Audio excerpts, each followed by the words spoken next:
রে আমার বান্দা বান্দিরা তোমরা শুনে নাও, আমার প্রকৃত বান্দা কে রে? আমি রহমান। আমার প্রকৃত বান্দি কে রে? আমার যারা প্রকৃত বান্দা বান্দি হবে রে, এদের ভিতরে যে গুণ থাকবে সেই গুণগুলি তোমরা শুনে নাও। রব্বুল আলামিন বলেন, ওয়াল্লাযীনা ইয়াবিতুনা লিরাব্বিহিম সুজদাও ওয়া কিয়ামা। আমার আল্লাহ বলেন, যারা আমার প্রকৃত বান্দা বান্দি হবে এরা কি করবে? এরা রাতকে অতিবাহিত করবে সাজদা বনত এবং দণ্ডায়মান হয়ে। এর মানে মারে আমার বোন, আল্লাহ রাব্বুল আলামিন বলছেন, রে আমার বান্দি তুমি আমার প্রকৃত বান্দি হতে চাও, রে বান্দা তুমি আমার প্রকৃত বান্দা হতে চাও, তাহলে রাতের বেলায় আমি আল্লাহ আমার সঙ্গে সম্পর্কটা বাড়িয়ে দাও। ইবাদতি কাটাও রাত, ইবাদতি তুমি তাসবিহ তাহলিল রাতটা কাটাও। এটা কে কাটাবে? যে আল্লাহর প্রকৃত বান্দা হবে, যে আল্লাহর প্রকৃত বান্দী হবে, এরা রাতের বেলায় আল্লাহকে সাজদার হালাতে দণ্ডায়মান হয়ে তাসবিহ তাহলিল করে আল্লাহর ইবাদতে রাতকে অতিবাহিত করবে। এরা হলো আল্লাহর প্রকৃত বান্দা, এরা হলো আল্লাহর প্রকৃত বান্দী। এবার আমরা প্রশ্ন একটা করি যে রাতটাকে তাহলে সারা রাত যদি আমরা আল্লাহর ইবাদত করব তাহলে ঘুমাবো কবে? ঘুমাচ্ছে না? ঘুমাও। আর ওইদিকে সবটি বড় মানুষ, তোমরা ছোট আছো, আমার থেকে ছোট, তোমরা খালি হাসাতে কথা। আল্লাহু আকবার। একজন ডক্টর সাহেব একটি কালামুল্লাহ দান করেছেন, আল্লাহুম্মা সাল্লি আলাইহি আল্লাহুম্মা বারিক আলাইহি। আমি যা বলবো তোমরা জোরে জোরে কইও, হ্যাঁ ঠিক আছে? হ্যাঁ, এবারে আমরা রাতের বেলায় ঘুমাবো না? ঘুমাতে হবে তো। আল্লাহ বলছেন, এই আয়াতের ব্যাখ্যায় অন্য একটা আয়াত দিচ্ছি। আল্লাহ বলেন, বান্দা ওরা কারা? আমার প্রকৃত বান্দা বান্দি কারা? কানু কলিলাম মিনাল লাইলি মা ইয়াহজাউন ওয়া বিল আসহারি হুম ইস্তাগফিরুন। এবারে এই আয়াতে স্পষ্ট বোঝা গেল আল্লাহ তাবারাক ওয়া তাআলা বলছেন, আমার যারা প্রকৃত বান্দা বান্দি হবে রে, এরা রাতের বেলায় ঘুমাবে কম, যতটা ঘুমাবার প্রয়োজন সে ঘুমাবে। আর রাতের বেলায় ওঠে, রাতের প্রহরে শেষ প্রহরে এরা আমার কাছে ওঠে, আমাকে ডাকবে, আমাকে ডাকবে, আমার কাছে তারা তওবা করবে, আমার কাছে ইস্তেগফার করবে। এই বলে আল্লাহ জানিয়ে দিয়েছেন এটা কে কে কে? এ হলো আল্লাহর প্রকৃত বান্দা, এ হলো আল্লাহর প্রকৃত বান্দে। রব্বুল আলামিন বিশ্ব নবী সাল্লাল্লাহু আলাইহি ওয়াসাল্লাম বলেছেন, আল্লাহ তাবারাক ওয়া তাআলা বান্দাদেরকে প্রতিদিন মাফ করার জন্য রাতের শেষ অংশে দুনিয়াবি আসমানে চলে আসে। কোনটা আসমানে? দুনিয়াবি আসমান। কটা আসমান আছে? 7টা। হ্যাঁ, হাসবে না কয়ে দেব।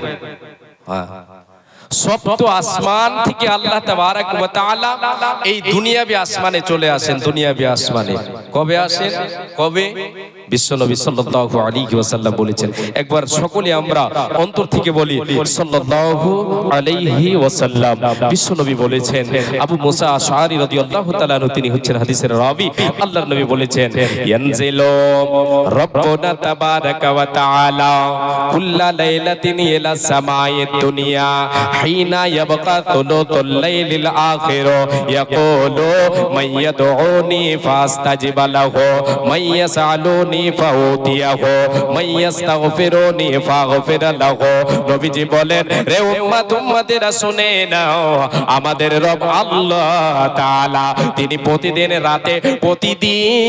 রাতের রাতটাকে 3 ভাগ করে শেষের ভাগে আমি আপনি ভাগ করব কিভাবে?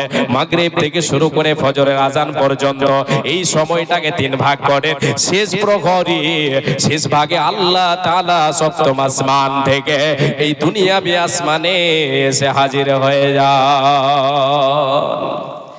এসে আল্লাহ তাবারাক ওয়া তাআলা 3টা কথা বলেন। কটা কথা? 3। ডাক দিতে থাকেন। নাম্বার 1, মাইয়াদুনি ফাস্তাজিব লাহু। কে আছো বান্দা? আমি আল্লাহ তাআলা তোমার জন্য, তোমাদের জন্য, রে বান্দি কে আছো, আমি আল্লাহ তোমাদের জন্য এসেছি, তোমাদেরকে ডাক দিচ্ছি, এসো আমাকে ডাকো, আমি তোমার ডাকে সাড়া দেব। তুমি আমাকে রব্বানা বলে ডাক দাও, আমি আল্লাহ হাজির আছি বলে দেব। রে বান্দি, এ আমার বান্দা, আয় আয় আয় আয়, আমাকে ডাক, আমি তোর ডাকে সাড়া দেব। আয় রে বান্দি আয়, আমাকে ডাক, আমাকে আল্লাহ বলে তুই ঘোষণা ডাকে ডাক, আমি তোর ডাকে সাড়া দেব। নাম্বার 1। দ্বিতীয় নাম্বার, আল্লাহ তাআলা বলতে থাকেন, মাইয়াসালুনি ফাউতিয়াহু, কে আছো রে বান্দা বান্দে, এসো রে এসো, আর ঘুমের ঘরে থেকো না, এখন ঘুমাবার সময় নয়, ঘুমাবার টাইমটা তোমার কেটে গেছে, এখন আয় আয় আয়, আমার সঙ্গে সম্পর্ক রাখ, আয় এসে আমার ডাকে সাড়া দে, আমি ডাক দিচ্ছি, আয় আমি তোর ডাকে সাড়া দেব। আয় এসে জীবনে তোর প্রয়োজন কি, প্রয়োজনের কথাটা বল, আমি আল্লাহ তোর প্রয়োজন পূরণ করব। এসে আমার কাছে চেয়ে নে, আমি তোর চাওয়া পূরণ করব। তাই নবীজি অন্য হাদিসে বলেছেন, ইদা সালতা ফাসালিল্লাহ, রে উম্মত উম্মতিরা, যখন তোমার প্রয়োজন পড়বে, তোমার চাওয়ার প্রয়োজন পড়েছে, তুমি আল্লাহর কাছে দুটো হাত পাতিয়ে দাও, তোমার অভাবের কথা আল্লাহকে বলো, আল্লাহ তিনি তিনার ধন ভান্ডার থেকে তোমার চাওয়া পূরণ করবে, তার কোনো জিনিসে কমে যাবে না। বিশ্বনবী বলেন, তৃতীয় নম্বর যে কথাটা আল্লাহ তাআলা বলেন, মাইয়াস্তাগফিরুনি ফাগফির লাহু, এ বান্দে আয় আয় আয়, কত গুনাহ করেছিস, পাপ করেছিস, পাপের সাগর নিয়ে তুই বসে আছিস, পাপের পাহাড় নিয়ে বসে আছিস, আমি আল্লাহ জানি রে, তুই কতটা গুনাহ করেছিস, কতটা গোপনে করেছিস, কতটা নির্জনের করেছিস, কতটা প্রকাশ্যে করেছিস, তোর সকল পাপ আমি জানি। আয় আয় আয় আয়, তোর পাপ ক্ষমা করে দেওয়ার জন্য আমি তোর কাছে এসেছি, তোদের জন্য সপ্ত আসমান থেকে রে, এই তোদের দুনিয়াবে আসমানে আমি আল্লাহ চলে এসেছে। আয় আয় আয়, এসে আমাকে ডাক, আমার কাছে ক্ষমা চেয়ে নে, আমি তোর জীবনের গুনাহকে ক্ষমা করে দেব। একবার আমরা জোরে বলে সুবহানাল্লাহ।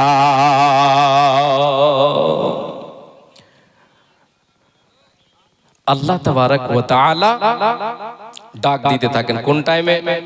আলোচনার দিয়ে ধ্যান দিয়ে থাকবেন। কোন টাইমে ডাকেন?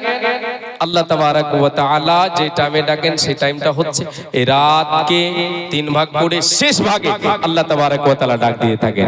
এটা কে উপস্থিত হবে, কে আল্লাহর ডাকে সাড়া দেবে, কে দেবে, কে যারা আল্লাহর প্রকৃত বান্দা বান্দী হবে, এরা আল্লাহর ডাকে সাড়া দেবে। আল্লাহ রাব্বুল আলামিন বলেন, ওয়াল্লাযীনা ইয়াবিতুনা লিরাব্বিহিম সুজদান ওয়া কিয়ামা, বান্দারে যারা আমি আল্লাহ, আমি রহমান, আমার যারা বান্দা বান্দী হবে, এরা রাতের বেলায় আমি আল্লাহ আমাকে ডাকবে, আমার ডাকে সাড়া দেবে, আমার কাছে আসবে, উঠে আসবে রাতের বেলায় অন্ধকারে আমার জন্য সাজদা করবে, আমাকে ডাকবে, তাসবিহ তাহলিল করবে রাতের বেলায়, আমার কাছে ক্ষমা চাইবে, আমার কাছে ক্ষমা চাইবে। এরা কে রে? এরা হলো আল্লাহর প্রকৃত বান্দা বান্দী।